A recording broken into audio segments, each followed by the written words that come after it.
Aujourd'hui, le ministre de l'Éducation faisait sa véritable rentrée. Jack Lang s'était laissé un mois de réflexion et de consultation pour donner sa position sur la réforme proposée par son prédécesseur Claude Allègre. Et ce matin, Jack Lang a donc choisi de poursuivre la voie engagée tout en renforçant l'enseignement des matières littéraires et des langues. Reportage et explications avec Nabila Tabouri et Joseph Bachtik. Pour cause de calendrier de rentrée à respecter, Jack Lang n'avait pas d'autre choix que de rendre dès aujourd'hui sa copie sur la réforme du lycée. Après un mois de consultation tous azimuts, il n'a pas complètement enterré le projet de Claude Allègre. Il reprend même deux des principales mesures voulues par son prédécesseur.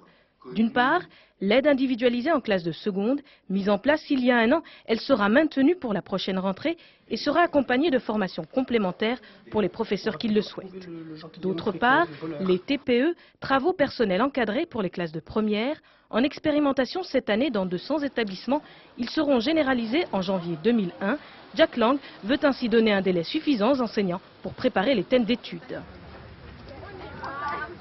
J'ai souhaité que ces innovations pédagogiques puissent se généraliser et au-delà même des fameux TPE, puissent entrer pleinement dans notre système d'éducation.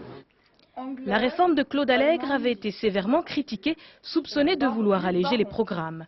Son successeur veut rassurer professeurs et parents et renforce donc l'enseignement des matières littéraires et des langues étrangères. Dès la rentrée, une demi-heure hebdomadaire de français et de mathématiques seront ajoutées au programme des secondes, une mesure en direction du SNES, syndicat majoritaire dans le second degré et principal opposant à la réforme Allègre. Je dirais, on est à mi-chemin, on a franchi un cap.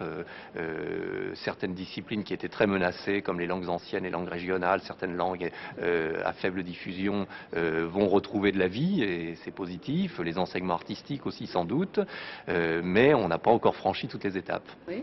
Jack Lang a fait des choix qui ne contenteront pas tout le monde, mais pour le ministre de l'Éducation, ce ne sont que les premières mesures d'une réforme qui va s'affiner d'ici la rentrée. Un convoyeur de fonds